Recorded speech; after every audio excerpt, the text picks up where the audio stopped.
Okay, friends, here is what Goodreads looks like. So I'm just going to give you a quick little down and dirty of what it is. Here's the home page. You see Heather, here's some good tips from Goodreads. You can see that what I'm currently reading pops up right away. And then here's some of the cool things you can do. You can add friends to see what their latest reads are. You can play trivia, which we'll come back to later. Explore Listopia, which there are just all kinds of crazy lists here that you can look at. Lists with recent activity, featured lists, things like that, created by users all over the world. But what I'm going to do is just go to my profile. And here you see, here's me, here's when I joined, here's a list of my favorite books. And then here's the bookshelves I've created. So I've created one called Read, currently reading, to read. This is sort of my mental and now online queue of what I have coming up, what I've bought or checked out, or just that I want to read in the near future. So I'm currently reading Dr. Sleep, Lost at School, Connected Educator, of course. So let's say I just finished Game of Thrones. I'm not actually going to read this book because I don't really want to. Say I did, though.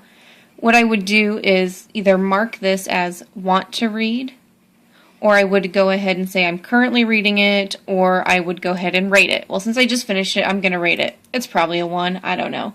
So now I have a rating here, and it's shown that I have read this book. So if you go back to your profile, now here's all the books that I have read and rated or reviewed.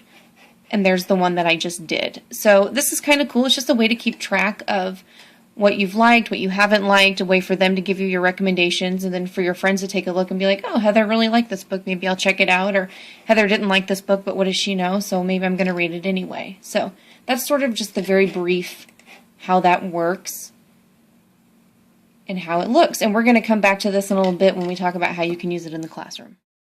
And then here's some things you can just explore. We're going to talk about this later, but you can search by genres. There's that Listopia way, giveaways, popular, ebooks, fun stuff, and then there's a community as well. And there's a creative writing section where you can write and post anything you want, which is kind of fun. And so you're just reading things written by other Goodreads subscribers. And then there's also meeting people. You can meet top users, top readers, things like that. And then there's events, which I get emails for these if there's going to be an author appearance or a book club meeting or a book swap or something like that. And it's really cool. You can come on here and kind of cyber chat with authors and hear what they have to say.